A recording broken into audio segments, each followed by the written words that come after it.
I lost my first art competition. Let's talk about it. Okay, so hello divas. Welcome back to another video. If you haven't watched already, I made part 1 of this where I painted everything that you see here, right? Yeah, and so we're starting today. We're doing the background. Originally, I was just going to do all blue, have it like a blue monotone, but this yellow was such a good decision. It made it pop so good. Downside, this brush, as I remember, left hairs everywhere. So anyways, as we were talking about earlier, as I just said, I lost my first competition. So this was my first adult art competition. I was the youngest person there. Everybody else, because I went with my dad, everybody else was like my dad's age or older. There was only one other person who may have been like mid to late 20s, early 30s maybe, and then I was here. 19.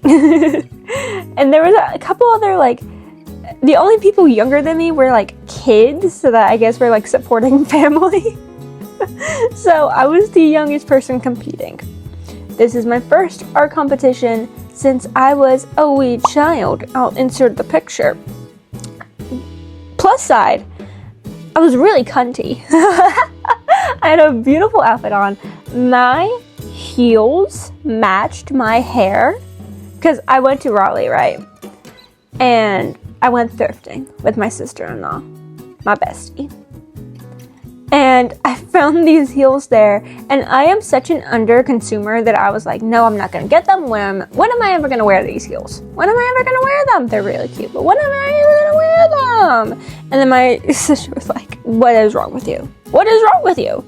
Just buy them. And I was like cheesing the entire time, like, just smiling away while I was explaining, like, I don't need them. She bought them for me, spoiler alert. So if you can see, you can still see a little bit of the sketch lines, which we will need to fix, and then of course like where I accidentally painted over the skin, but honestly not shabby. I had to change my paint water out so much, but it's really important that you take a step back for a little bit so that you can notice all of these little mistakes, because today was a big touch-up day. I need to shorten this foot, elongate this foot a little bit, and change the heel color.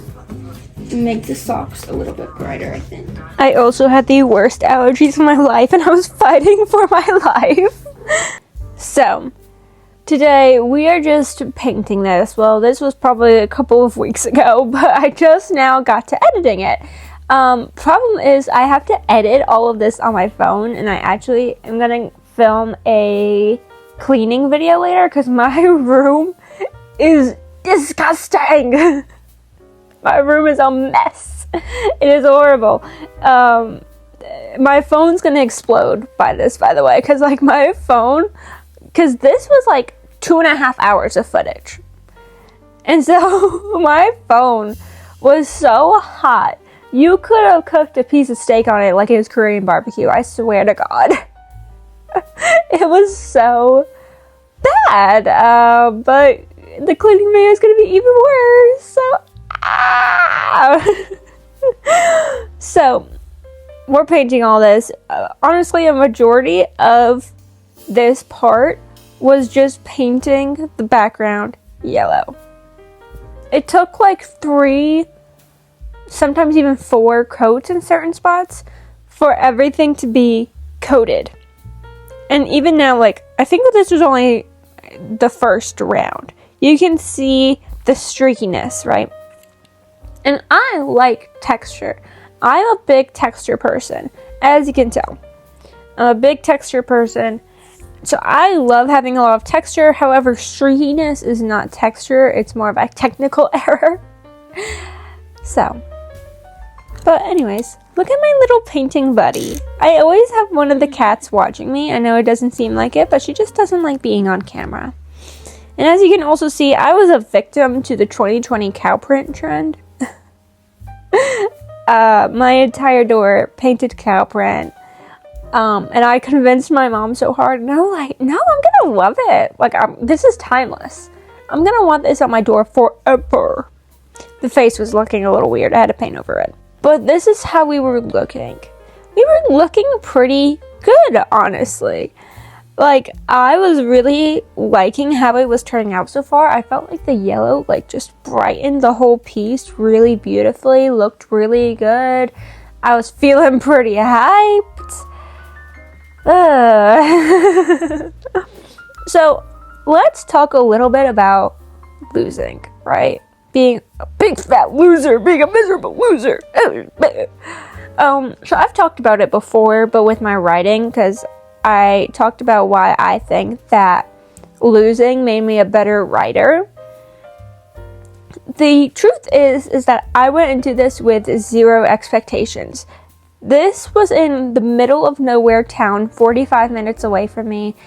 Middle of nowhere, the only thing to do is to go to the Yellow Deli, which is a cult-run deli. Like, that was right next door. And so it was at this, like, little mansion, like, historical mansion place. And it's in this little town called Hiddenite in North Carolina. And apparently Hiddenite is, like, the 4th rarest gemstone, according to this place. And so it's, like, a museum, and it was this, like, house back in its day. Like, it was cool. I enjoyed looking through it. But, like, yeah. It was in the middle of nowhere. I had 0 expectations, which is the most important thing to have, is to not, like, get your hopes up so much, like I did with this lettering. I went into this lettering with so much fucking confidence. We're gonna clean this up off camera. It's gonna be a while. We've cleaned the letters up, but at what cost? Because now the letters have all this yellow on them. Ah! I think this is as clean as we're gonna get it. We're gonna clean this up, clean this up, clean this up. And I simply should not have been that confident. On my original sketch, because this is supposed to kind of look like a vintage magazine, right?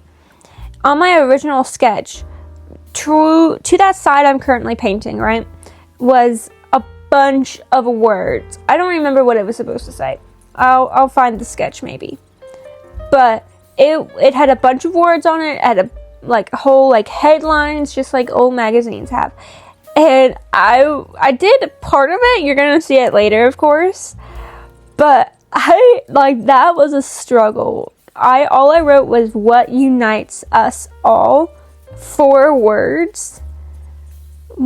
5. What unites us all? I don't remember. I feel like it was 5 or 4. Blah, blah, blah, whatever. Who cares? And right now, by the way, I'm just adding lighter yellow to just add some contrast, some texture to it. And that was such a struggle bus that it literally took me a couple of hours to paint 4 or 5 words. Isn't that horrific? Isn't that so bad? It took me so long and I was so confident. I don't know what possessed me to be confident. And then we just have this little square. What is this little square for? It's, That's not too horrible, actually. I collect vintage magazines. It's one of those weird things I really enjoy. I really enjoy old suitcases and old magazines. My oldest magazine is from the 40s. My, newest magazine is from, the 70s, I think. And so all of them have a little square, sticky note, whatever, not sticky note, but where the address is, which I am not a creepy person, so I have never looked up the addresses on those magazines. I would never. But on that little thing, what I'm currently painting is a little Easter egg to Sojourner Truth and Lily R. Spencer, I believe her name is. So Sojourner Truth is a very, very famous, she had a speech called Ain't I a Woman? And she is a black woman in the 1800s. She had this very famous speech. Ain't I a woman? I've done all these things. I'm tough just like the men are. Yeah. She was a very famous feminist and very famous for her speech. Motherfucker. Still see it. I look pretty good though. So, along with that, Willie R. Spencer's. For something in my mind, I'm saying Martin, but I don't know. She was a very famous painter. She painted some of the first, like, very, like, candid paintings of women and women's life.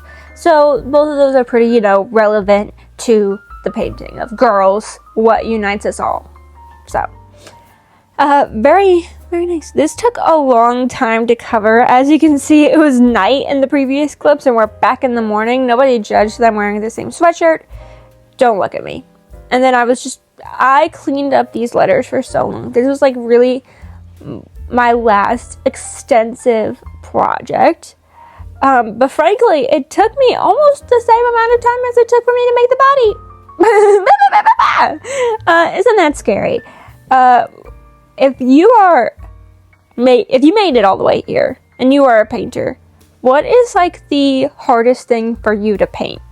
I'm curious, because you can see I'm fighting for my life. I'm struggling. And then my camera wouldn't focus when I was painting like, that is the most important part. My camera would not focus. Like, it was just constantly blurry, like, in and out, in and out, in and out, in and out. WTF. SMH. But we're finally getting everything sorted. I'm doing, like, the last coats of yellow, just carving out everything, making sure everything is covered, everything is nice, everything is beautiful. And then here is, like, everything is going to start coming together, right? Because we take off the tape. Finally. It's only been, like, who knows? This was 2.5 hours in my last video. This had to have been, like, 5 hours. And I was astonished. Like, I was so happy. It was finally coming together, and I was really, like, seeing my vision. So, honestly, the tape did pretty good. I still had a little bit of, like, spillage with the blue, but it was doing pretty good. It did its job pretty well, and I was hyped. I was so excited about this. So all I did was just get some white paint, and I did a couple of coats. Me and my disco music. This is when I finally stopped watching Stampy and Squid's Quest, the YouTube series. If you're a real one, you know. And I was just blasting disco music. If you're on TikTok, Village Peoples in the Navy is trending right now, and so I was listening to that. I was singing to my cat. She hated it. I was dancing around. I was having a jolly good time. It was really, really the only thing keeping me going, because I had to turn this in, like, a day or two later. Like, I ended a lot later than I wanted to, because usually I get paintings done in, like, 2 days, but I got this done in, like, 4, because I had to go do things with my life. What the hell? But yeah, it turned out really good, and I was really happy with myself. So, although I lost, I have a really awesome painting that I made. I had no expectations, and that's what's really important, is to just go into everything with no expectations. Always be happy, always be thankful, just have a jolly good time, and you're gonna have a jolly good time. And so here's what it ended up looking like. It was even, like, brighter and more vibrant in person. I hope everyone's enjoyed this video. I love you, and I hope you have a wonderful day, and keep painting, be creative, have a jolly good time. Don't let losing stop you. Bye!